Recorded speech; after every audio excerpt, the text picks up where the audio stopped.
To just put you on hold, so I want to bring in Dr. Paul back into the conversation. He's with me here in the studio.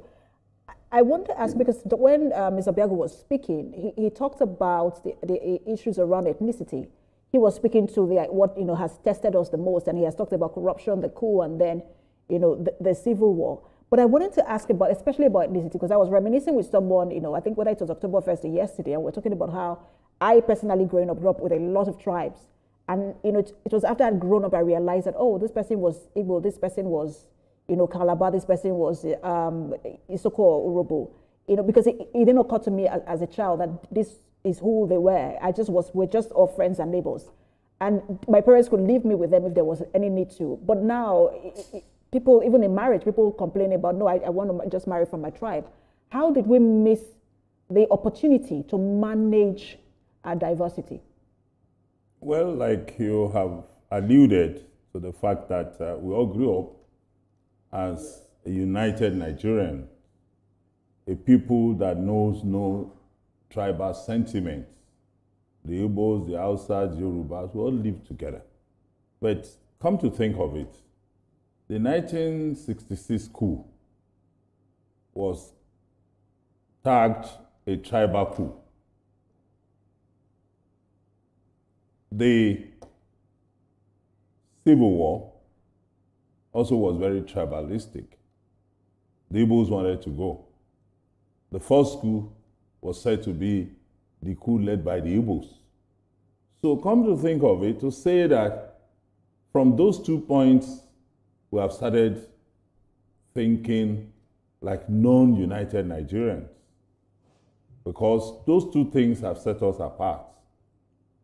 The killing in the north by the Uzegu coup, of course the Civil War also prepared us as a people that do not believe in the unity of this country. So but whether we believe in unity of this country or not, they are about our past. Shouldn't we put the past behind us? Can you put a past that you have not addressed behind you? Because people say we haven't addressed it.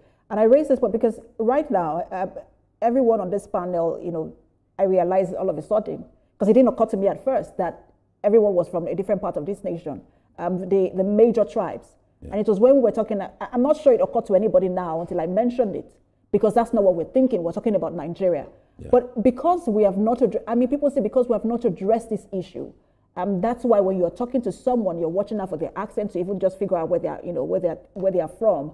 And so we have now put tribalism. Even my own generation is worse now, in terms of tribalism, ahead of us. Should we not address this issue to lay them to rest?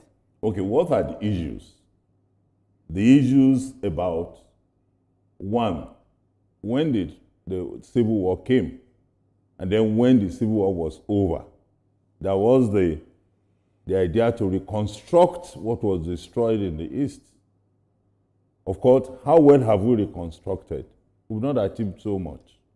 So it means that the issue was not addressed. Of course, subsequent, demography of our political history also portends some level of tribalism. Yeah, now someone was president. Oh, it should be the turn of a Yoruba man. Oh, now the Igbos are agitating. Why can't an Igbo man rule? So those issues will not go away. Whether we like it or not, it will continue to reoccur like a recurring decimal, because issues of dissatisfaction, issues of, imbalances, issues of, non-fairness is not an issue that a people can address wholesomely at a given point in time. But then the healing process must be continuous. We must continue to address how do we heal all the wounds. Then in healing the wounds, we must also systematically address those wounds that are healed, that are, exposed. So for me, except we put all of those ones behind us, and now look at ourselves and say, okay, the past is gone. What are we going to do for ourselves today? If your past was not good enough, can't your today be better? Can't your tomorrow not be better? So for me, as a patriotic Nigerian, I rather want us to leave those things that divide us. We must leave them behind us. Let us focus on things that will rather unite us, things that will make us think like Nigerians, things that will make us look like we are one. So except we start addressing those fundamentals. Are we supposed to pretend that these things do not exist? I want to bring in Prince Out. I'll come back to you, Dr. Paul.